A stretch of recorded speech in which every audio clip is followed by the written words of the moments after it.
भाई खान से रुखसत होकर मैं बैंकॉक वापस आ गया था। अब मेरी मंजिल सुनाई गोलक थी, जहां तक जाने के लिए रेलवे और सड़क के रास्ते मौजूद थे। मैंने होटल वालों के जरिए रेलवे की अपर क्लास की सीट परसों के लिए बुक करवाई और खुद रवानगी के लिए तैयारी करने लगा, क्योंकि मैं होटल से चेकआउट होकर सुनाई गोलक जाना चाहता था।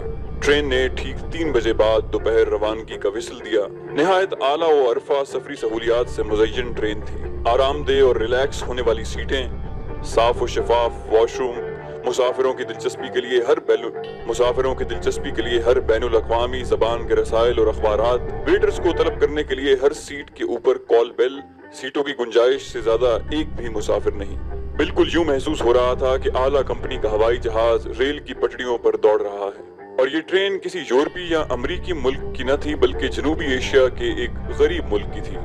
आज भी थाई मर्दोजन तेल की दौलत रखने वाले अरब ममालिक में सबसे कम मुआवजों पर काम करते हैं। मैं बैठे बैठे इस ट्रेन का अपने मुल्क की ट्रेनों से मुवाजना करने लगा। कोई एक चीज भी अपनी मुल्क की ट्रेनों में ऐसी न मिल सकी जिसे मैं थाई ट्रेन के करीब करीब भी कह सकता। डाइनिंग कार में गया तो मशरकी और मगरबी अनवाओ अक़साम के लजीज खाने मौजूद थे। गोश्त खाते वक्त ये पूछने की जरूरत न थी कि ये गोश्त हलाल है या नहीं। ये सब एक निडर और मुखलिस शख्स की वजह से मुमकिन हुआ था, जिसने अपने जाती मफादात पर अपने हम मजहबों के मफाद को तरजीह दी थी।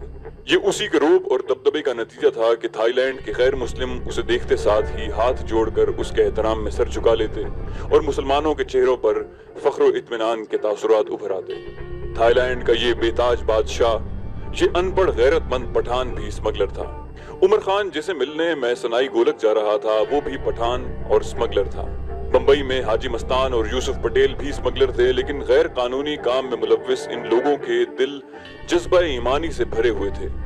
जो काम ये लोग अपनी जाती हैसियत में सरअंजाम दे रहे थे, वैसा काम करने का तो हमारे मुल्क में उस दौर की भुट्टो साहब की खोखले नारों से बनी हुकूमत और उससे लेकर नवाज शरीफ की भरपूर मैंडेट रखने वाली हुकूमत सोच भी नहीं सकती। सामईन को ये बताते चलें कि जांबाज का ये हिस्सा नवाज शरीफ के दौर इक़्तिदार में लिखा गया था, और इसे हुस्न इत्तेफाक कहिए या हमारी बदकिस्मती के रोज़न की ये जांबाज सीरीज भी उसी सियासी पार्टी के दौर इक़्तिदार में पेश की जा रही है। ये बात नहीं कि इन हुकूमतों के पास वसाइल नहीं, ज़राए नहीं, अल्लाह के फजल करम से सब कुछ है। कमी है तो सिर्फ एक बात की, जाती अगराज और मकासद के हुसूल के लिए हर कोशिश बरूए कार लाई जाती है। जाती तायुश के लिए मुल्क की खजाना बेदरीग लुटाया जाता है।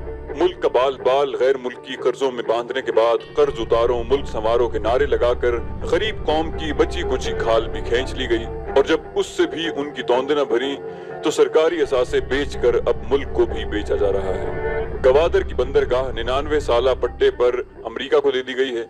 कराची पोर्ट की बर्थें भी अमेरिका बहादुर ने खरीद दी हैं। कराची के डिफेंस और क्लिफ्टन पर 4 गुना जायद कीमत पर ये गैर मुल्की जायदादें खरीद रहे हैं। बिजली, रेलवे, बैंक, मवासलात, सड़कें, गर्ज ये कि सब कुछ गैर मुल्की हाथों में चला गया है और जा रहा है। हमारे पास क्या बचा है? सिर्फ महंगाई का जिन। किफायत शारी की हर पाकिस्तानी को तरगीब दी जा रही है, लेकिन वजीर आजम हाउस और वजीर आजम सेक्रेटेरिएट के अखराजात बढ़ते जा रहे हैं। हुक्मरानों के मिजाज शाहाना है। खुद भारी शरह सूद पर कर्ज लेकर श्रीलंका को $50 करोड़ का कर्जा देना मंजूर किया गया। कराची में मास ट्रांजिट रेलवे का अरबों रुपयों का निजाम कायम होने वाला है, जिस पर मज़ार कायद से टावर तक सफर के लिए सिर्फ ₹50 किराए के अदा करने होंगे। ये बातें पहले भी अखबारों में लिखी जा चुकी हैं। मैं महज इसलिए दोहरा रहा हूँ कि जब भी मुल्की जख्मों पर से पट्टी हटाई जाती है तो बजाय पुराने जख्म मुंदमिल होने के नए जख्म दिखाई देते हैं। कौम है कि धोखे पर धोखा खा रही है। सदर अयूब की असेंबली में हिज़्ब इख्तिलाफ के लीडर उनके बड़े भाई सरदार बहादुर खान थे, यानी हिज़्ब इक़्तिदार और हिज़्ब इख्तिलाफ दोनों एक ही घर के थे। उन दिनों असेंबली में एक शेर बहुत मकबूल था, लेकिन सिर्फ MNAs के लिए। लेकिन आज ये शेर न सिर्फ सियासी लोगों पर बल्कि आवाम पर भी सादिक आता है। ये राज अब कोई राज नहीं, सब अहले गुलिस्तान ने जान लिया। हर शाख पे उल्लू बैठा है, अंजाम गुलिस्तान क्या होगा। तारीख का पहिया घूमता रहता है। कौमों के उरूज व ज़वाल की बेशुमार दास्तानें हमारे सामने हैं। अंग्रेजी का ये फिक्रा हर दौर पर सादिक आता है, सर्वाइवल फॉर द फिटेस्ट।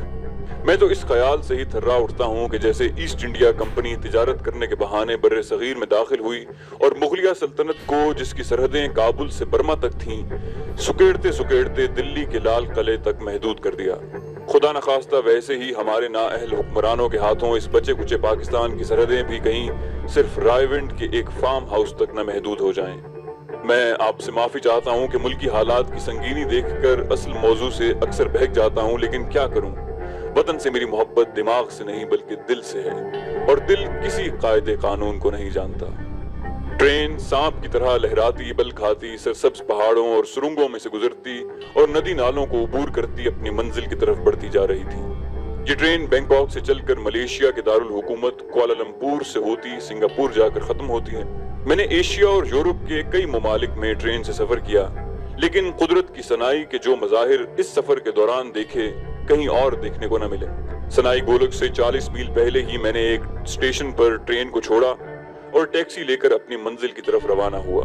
عمر خان کے کئی ٹھکانے تھے اور بھائی خان کے بقول اسے ڈھونڈنا خاصا مشکل تھا۔ میں نے سنائی گولک پہنچتے پہنچتے اس کے کئی ٹھکانے کھنگال ڈالے، لیکن وہ کہیں نہ ملا۔ اس کا آخری ٹھکانہ سنائی گولک میں اس کا دفتر تھا۔ جب وہاں بھی وہ نہ ملا تو میں نے عمر خان کے فیملی ہوٹل میں ایک کمرہ لے لیا۔ اس ہوٹل کو اس کا بھائی عباس خان مینیج کرتا تھا۔ عباس خان کو میں نے بتا دیا کہ میں بھائی خان کے ریفرنس سے اسے ملنا چاہتا ہوں۔ بینکاک سے میرا سفر گزشتہ روز شروع ہوا تھا اور اب رات کے 9 بج رہے تھے جب میں عباس خان سے ملا۔ سفر چاہے کتنا ہی خوشگوار کیوں نہ ہو، تھکان تو ہوتی ہے۔ کھانا کھانے کے بعد میں جلد ہی سو گیا۔ ابھی صبح 6 نہیں بجے تھے کہ ریسیپشن سے فون آیا کہ عمر خان ٹیلی فون پر موجود ہیں۔ بات شروع ہوئی تو عمر خان نے کہا کہ آپ نے اچھا کیا جو بھائی خان کا حوالہ دے دیا، ورنہ شاید میں آپ سے کبھی مل نہ پاتا۔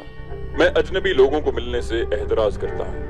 میں 11 بجے دن آپ کے کمرے میں آ جاؤں گا اور وہیں پر باتیں ہوں گی۔ عمر خان سے میری یہ گفتگو انگلش میں ہوئی کیونکہ وہ اردو نہیں جانتا تھا۔ ٹھیک 11 بجے عمر خان نے مجھے ہوٹل ریسیپشن سے فون کیا اور چند منٹ میں ہی وہ میرے کمرے میں آ گیا۔ اس کی عمر لگ بھگ 40 برس تھی، سرخ و سفید رنگ، آدھے سر کے بال اڑے ہوئے تھے اور وہ دیکھنے کا چشمہ لگاتا تھا۔ بہت ہی مدھم لیکن ڈٹرمنٹ لہجے میں گفتگو کرنے والا یہ شخص میرے پاس 3 گھنٹے سے زیادہ بیٹھا رہا۔ اس دوران ہم اچھے خاصے بے تکلف دوست بن چکے تھے۔ میں نے اسے بتایا کہ ایک مخلص دوست کے احسان نے مجھے یہ کام کرنے پر مجبور کیا ہے اور مجھے رانگا ماٹی تک لے جانے اور میرے ساتھ ہی واپس لوٹنے والے مزدور اور گائیڈ کی ضرورت ہے۔ عمر خان نے کہا کہ یہ کوئی ایسا مسئلہ نہیں جو حل نہ ہو، لیکن اس کے لیے مجھے چند روز کا انتظار کرنا پڑے گا، کیونکہ برما اور بنگلہ دیش کے راستوں سے واقف اس کے آدمی آج کل ڈیلیوری دینے کے لیے گئے ہوئے ہیں۔ میں نے اسے اپنے بھارت اور کھٹمنڈو کے مشنز کے متعلق مختصراً بتایا تو وہ بہت متاثر ہوا اور کہنے لگا، میں اور تم ایک جیسی کشتیوں کے سوار ہیں۔ تم نے بھارت میں جو کچھ کیا اور کھٹمنڈو میں تمہارا دشمنوں سے نپٹنے کا جو انداز ہے، میرا بھی کم و بیش ویسا ہی مسئلہ ہے، لیکن اسے انجام دینے کے ہمارے طریقے مختلف ہیں۔ تم نے اپنے وطن کے لیے اپنی جان داؤ پر لگا دی، میں تھائی لینڈ اور فلپائن کے مسلم گوریلوں کے لیے بیس کیمپ کا کام انجام دے رہا ہوں۔ ہمارا یہ سرحدی صوبہ کبھی ملیشیا کا حصہ تھا جسے نااہل حکمرانوں نے تھائی لینڈ کو بیچ دیا۔ اس صوبے میں مسلمان 70% سے زیادہ ہیں اور اپنے مفاد پرست لیڈروں کے غلط فیصلوں کی سزا بھگتنے کو تیار نہیں۔ پہلے چند جوانوں نے احتجاج کیا جو بڑھتے بڑھتے اب ہزاروں کی تعداد میں مسلح گوریلوں کی صورت میں اس ناانصافی کے خلاف لڑ رہے ہیں۔ اس مسلح جدوجہد میں ملیشیا کے گوریلے بھی شامل ہیں۔ ملیشیا کے ایک سابق وزیر اعظم نے سنگاپور کو، جو پہلے ملیشیا کا ایک حصہ تھا، ملیشیا کے ہی چینی نسل کے باشندوں کو فروخت کر دیا، اور اب سنگاپور کی معاشی اور دفاعی طاقت اتنی زیادہ ہے کہ وہ ملیشیا کو ہی آنکھیں دکھا رہا ہے۔ حالانکہ اگر ملیشیا سنگاپور کو پانی کی سپلائی ہی بند کر دے تو اس کا پورا ڈھانچہ ہی بیٹھ جائے۔ فلپائن کے مسلم حریت پسند بھی میرے ساتھ مسلسل رابطے میں ہیں اور میں ان کی ہر ضرورت پوری کرنے کی کوشش کرتا ہوں۔ ان سارے حریت پسندوں کو روپیہ اور اسلحہ دینے کے لیے میں نے اسمگلنگ کا دھندا اختیار کیا۔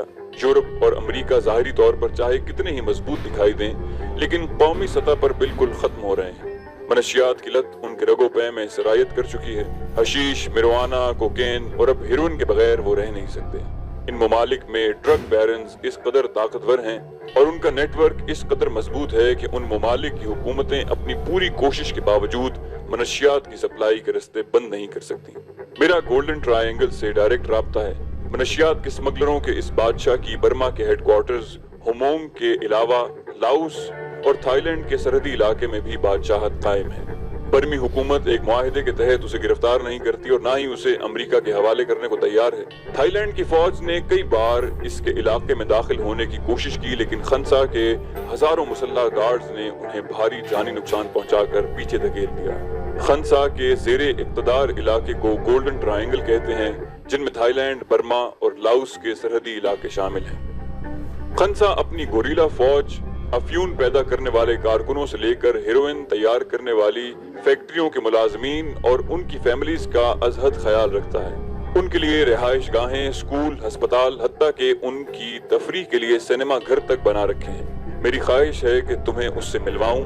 वो बहादुरों का कदरदान है और उसके जरिए तुम्हारी मुहिम बहुत आसान हो जाएगी, वरना मेरे आदमी तुम्हारा साथ दे सकते हैं।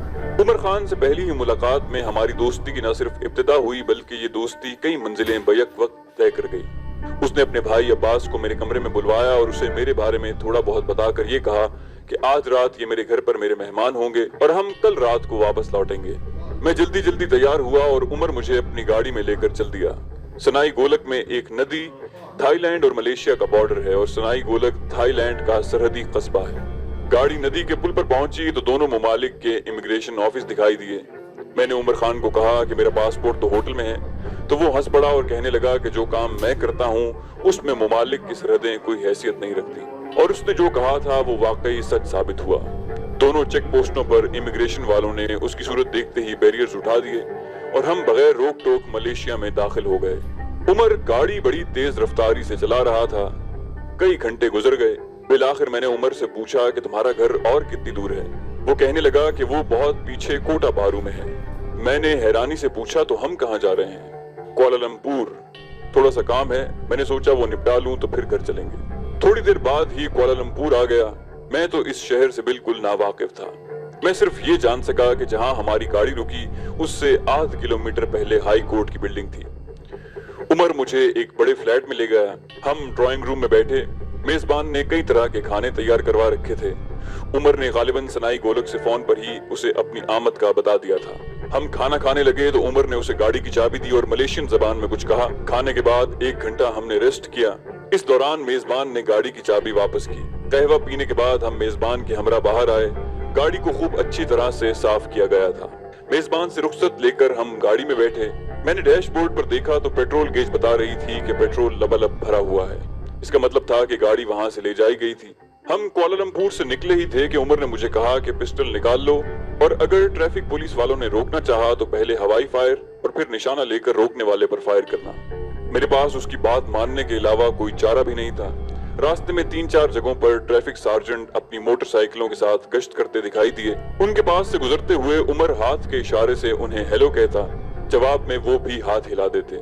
इस तरह हम बखैर आफियत कोटा बारू पहुंच गए। इस शहर की एक बड़ी सड़क पर उमर का घर यूं कह लीजिए कि बहुत बड़ा और वसी बंगला था। पोर्च में कई गाड़ियां खड़ी थीं। हम गाड़ी से उतरे तो उमर के मुलाजिम भागते हुए आए। उमर ने उन्हें कुछ कहा। उन्होंने कार की डिग्गी से 2 भरी हुई बोरियां निकाली और हमारे पीछे पीछे ड्राइंग रूम में आ गए। उमर ने उन्हें बोरियां खोलने और फर्श पर उलट देने का कहा। दोनों बोरियां $100 के नोटों की गड्डियों से भरी हुई थी। यकीन जानिए मैंने एक साथ इतना रुपया जिंदगी में कभी नहीं देखा था। मुलाजिमों ने गड्डियां गिननी शुरू की। कुल 6000 गड्डियां यानी $6 करोड़ थे। उमर ने मुझे कहा कि ये डॉलर हेरोइन की एक बड़ी खेप के एवज मिले हैं और ये सारी रकम सिर्फ मुस्लिम छापामारों के लिए असलहा खरीदने और उनके दीगर जरूरियात पर खर्च की जाएगी। होटल और ये बंगला उसने बैंक से कर्ज लेकर बनाया है और सिर्फ होटल की आमदनी से उसका और उसके वालिदैन और भाइयों का खर्च चलता है। रात का खाना बिल्कुल सादा था। सारे दिन के थके हारे हम खाने के बाद जल्द ही जमाइयां लेने लगे। उमर मुझे खुद मेहमान खाने में ले गया और पहनने के लिए लुंगी और कमीज दी। दूसरे दिन नाश्ते के बाद हम सनाई गोलक के लिए रवाना हुए। उमर मुझे होटल में छोड़कर और ये कहकर चला गया कि 3-4 रोज के बाद वो मुझे मिलने आएगा और इस दौरान अगर मौका मिला तो वो मुझे अपने अंडरग्राउंड दफ्तर पर छापा मारों से भी मिलवाएगा। लेकिन जब तक मैं तुम्हें फोन पर अपना कोड बताकर आने का न कहूँ, किसी के बुलाने हत्ता कि मेरे भाइयों के कहने पर भी सनाई गोलक से बाहर न जाना। मेरे 2 जानिसार गार्ड होटल की लॉबी में तुम्हारे हमरा जाने के लिए हम वक्त तैयार होंगे। तुम शहर में घूमो फिरो लेकिन गार्ड्स के बगैर हरगिज बाहर न जाना। ये कहकर उमर मुझसे गले मिला। उमर ने अपने आदमियों को हिदायत देकर मुझसे हाथ मिलाया और हेलो कहकर चला गया। مجھے یہ خیال بار بار پریشان کر رہا تھا کہ تھائی لینڈ میں سوائے اسلحہ خریدنے کے میں نے اپنے مشن کی طرف اب تک ایک قدم بھی آگے نہ بڑھایا تھا۔ دن پر دن گزرتے جا رہے تھے، اصل مہم کی طرف ذرا سی بھی پیش رفت نہ ہوئی اور ابھی تک صرف وعدے وعید ہی کیے جا رہے تھے۔ عمر نے اپنی رقم وصول کرنے میں بھی مجھے استعمال کیا تھا۔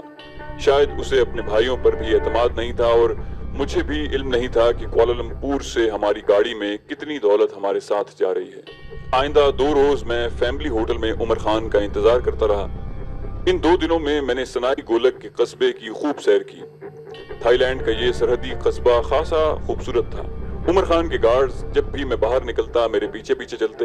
اس احتیاطی تدابیر سے مجھے اندازہ ہو گیا کہ عمر خان کے دشمن نہ صرف بیرونی تھے بلکہ اس کے گھر کے افراد، خصوصاً اس کے بھائی بھی اس کی دشمنی میں پیش تھے۔ یہ کوئی خلاف توقع بات نہ تھی۔ اگر ایک شخص اچانک دولت، شہرت، عزت حاصل کر لے تو اس کے اولین دشمنوں اور حاسدوں میں اس کے انتہائی قریبی رشتہ دار ہی ہوتے ہیں۔ تاریخ ایسے واقعات سے بھری پڑی ہے۔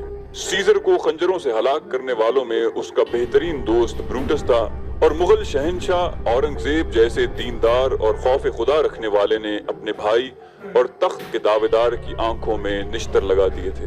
عمر خان کی بھی یہی حالت تھی۔ اس کا بھائی اور دوسرے قریبی رشتہ دار اس کی عزت اور شہرت سے حسد کرتے تھے۔ انہیں یہ گمان تھا کہ اگر عمر نہ ہو تو وہ اسمگلنگ کی ساری دولت خود حاصل کر سکتے ہیں، حالانکہ عمر کے سامنے صرف ایک مشن تھا اور وہ صرف اپنے مشن کی تکمیل کے لیے تمام خطرات سے کھیل رہا تھا۔ چینل کو سبسکرائب کیجیے اور بیل آئیکن پر کلک کیجیے تاکہ آپ کو تمام ویڈیوز فوراً ملتی